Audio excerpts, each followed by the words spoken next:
It is Tuesday. Welcome, ladies and gentlemen, to this special edition of, well, not quite sure what we're going to call it yet, because I am Nate the Effing Great, and joined here by Smark Money Podcast's own AJ Jensen. How are you, good sir? Not too bad. How you doing? Doing good. So, not quite sure how we're going to do this yet, but this is kind of give you guys a little bit of a preview of how the merger is going to go, where it's going to be myself and AJ. We're going to cover things that happened in the last couple of days. As far as the name goes, we'll have to think of something. We'll get back to you guys on that. So I guess we'll call it SCP Smark Money Merge or something like that, or, you know. It's a work in progress. It's a work in progress. That's going to be the name of the show, is Work in Progress right now. So Please stand by. Thank you for your call.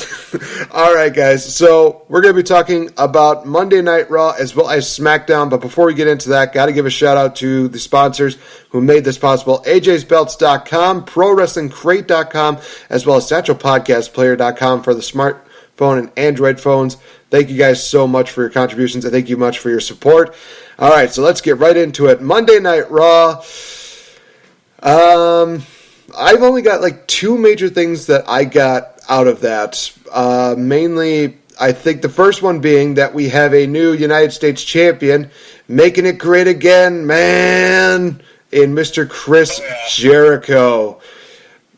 Yeah, he finally got that one title that's eluded in his entire career.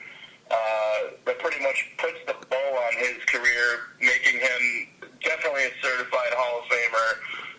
In the words of Enzo, a certified G, and probably one of the greatest of all times. The trunks don't lie when it says GOAT on the back of them. Right. Now, here's the thing I got to ask, though. Does it make his title reign less credible considering how he won it, or does that not really matter because he's Chris Jericho?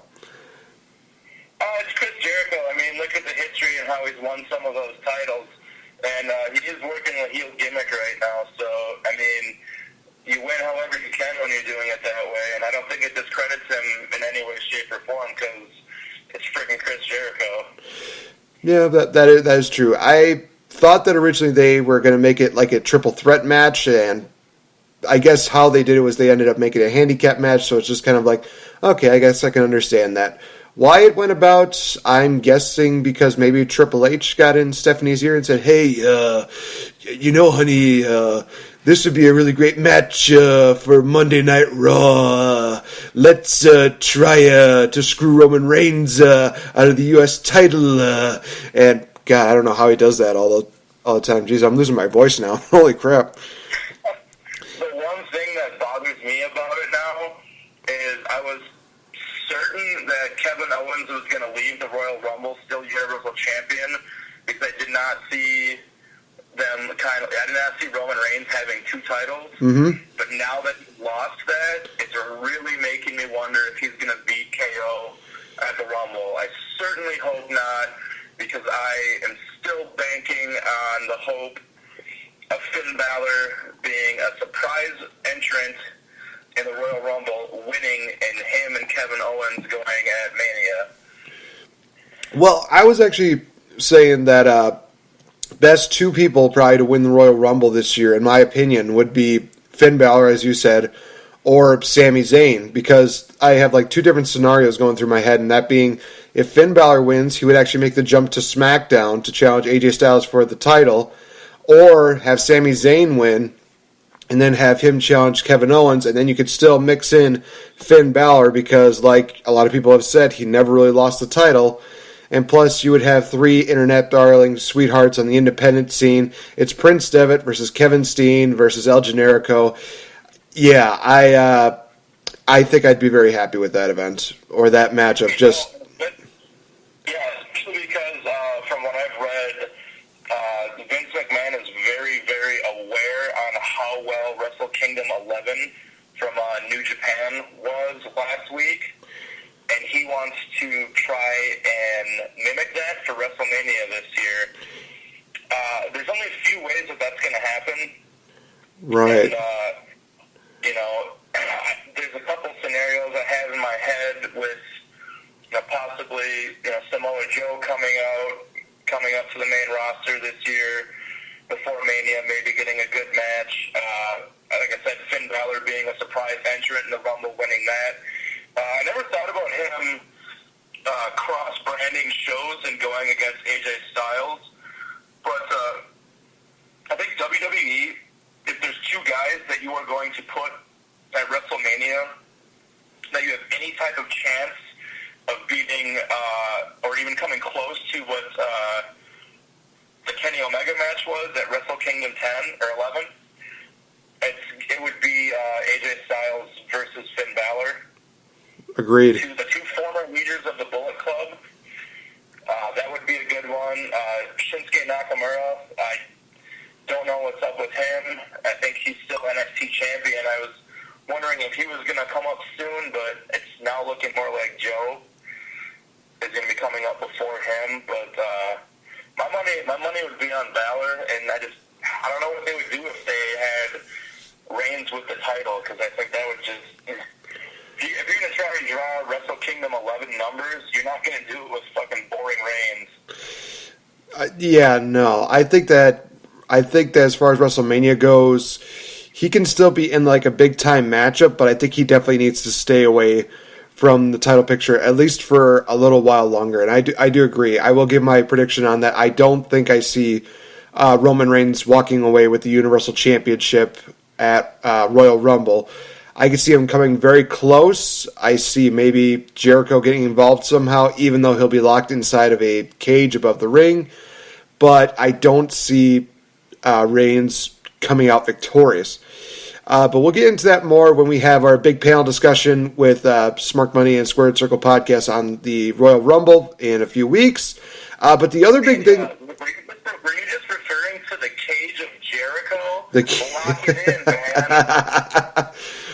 Well, you have to remember that it was actually famous in NXT first before it came into mainstream. So I guess that cage got a little bit of a demotion as well as a lot of the superstars. It was also famous back in WCW with RoboCop. Oh, yeah, that's right. Oh, man. How could I forget that? Well, actually, there's a reason why I forgot that. Sting or some shit like that? I can't remember. It's one of those things where it's like, it's best left alone because everybody knows how RoboCop was and everybody knows how well putting him in WCW was. Oh, yeah, that was even a better idea. But the other thing concerning the Royal Rumble, which really did shock me quite a bit, was The Undertaker announcing that he was going to compete in the Royal Rumble match. And now, the scenario that Adam Blampier from What Culture that he kind of played out could actually come true, that the first two participants for the Royal Rumble could in fact be The Undertaker and Finn Balor. And just having that sight of the Demon King versus the Dead Man in the Royal Rumble, and plus the idea of even having those two in the ring just really blows a lot of people's minds. It's something they've wanted to see for so long. But again, having The Undertaker in the Rumble is, a surprise in and of itself. And it makes people wonder, and I'm sure you've seen on Facebook, everybody's now making the bold prediction that Undertaker's going to win, and then Cena's going to win against Styles, and they're going to main event WrestleMania together. Do you see something like that happening, or do you see them going in a different direction? That was actually one thing I was going to mention if you didn't. There's a couple different things I want to also bring up about the Rumble. One of them was going to be Undertaker winning the Rumble and John Cena beating AJ Styles at the Royal Rumble, and then Taker wins the Rumble, challenges Cena, because I believe they wanted Cena and Taker last year, or possibly the year before. It was one of those 2 years, and it didn't happen. But one of the rumors I am hearing is it going to be career versus title, which puts that scenario that we just talked about perfect for that, because it would be John Cena with the title, Undertaker putting his career on the line at WrestleMania. Obviously, Cena would go over, because I'm pretty sure the whole world knows the Undertaker said WrestleMania 33 will be his last match, at least from what I've read. But so that puts that scenario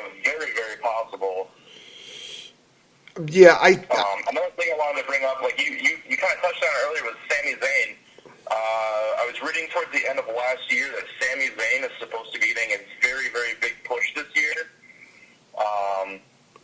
So I don't know, maybe he would be one of the kind of underdogs, maybe for the Rumble. I don't know. Kevin Owens and Sami Zayn would be good, but we also got to take into consideration that there is going to be an Elimination Chamber pay-per-view between the Rumble and WrestleMania as well. Along with Fastlane. Yeah, I think SmackDown, is it SmackDown that's Elimination Chamber? Yes, I think it was supposed to be. I think they were planning on. No, wait, now I remember, because I think I remember what was supposed to happen was, I think Elimination Chamber was supposed to happen in February, but then they pushed it to March so that Fastlane happens in. Oh no, wait, no, Fastlane was supposed to be a SmackDown pay-per-view. That's right, and then they changed it to a Raw event. Yeah. But yeah, I think from what the schedule says, it said that February is the SmackDown. No, is the Raw Fastlane event, and then March is the SmackDown Elimination Chamber event. Yeah. Even though we just had a Fastlane last month. Yeah. Yeah. Well, what's actually really weird is that. Seemingly it seems like the Royal Rumble main event got spoiled because there were some rumors going around that the main event of Elimination Chamber was going to be AJ Styles versus John Cena for the title in a 2 out of 3 falls matchup. Now, whether that's going to be confirmed or not, that is very likely a possibility, because the fact was that when they did Roadblock, they announced Kevin Owens versus Roman Reigns as the main event, and that wound up happening. So more than likely, something's going to happen at the Royal Rumble where either Cena wins or Styles maybe gets disqualified, to where they're going to continue this feud going into Elimination Chamber. They have to do something to keep that interest. I did hear something too about a 2 out of 3 falls match. I thought that was going to be the match at the Rumble, but I'm not sure. No, I haven't heard anything about it, though. But I read a thing talking about a 2 out of 3 falls match. Yeah, and the thing is that if that is going to be the main event, then what matches would really take place inside the Elimination Chamber? Because usually the Chamber is used for, like, the main titles, like whether it be the Universal title, the World title, the WWE title. And the last 2 that they did were for the IC title and the tag team titles. I think that was quite a while ago, actually. Can't believe it's been that long. I can see them doing a tag team title thing, especially with SmackDown, with all the tag teams they got there. That could be pretty interesting. Who knows? I mean, it's only the second week of January, so we're just kind of speculating a lot here. We still got to wait and see what happens at the Rumble. Yeah, and the thing is that this Royal Rumble is starting to really turn out to be, who's who of, what's going to happen, because there's so many different scenarios that you could actually play out here. And I think that it might go into the same situation as the Roman Reigns Rumble victory, where if like certain people all get eliminated, then it's just like, oh, well, this is obviously the direction they're going in. Or it may go into the direction of last year's Rumble, where there were so many people that were in, it's just like, well, it seems like Reigns is going to win, but maybe Lesnar's going to win, maybe Bray's going to win, maybe Triple H is going to win, maybe Dean will win. We don't know. I think this is one of those ones where I'm going in completely blind, and it's like there's all these different scenarios.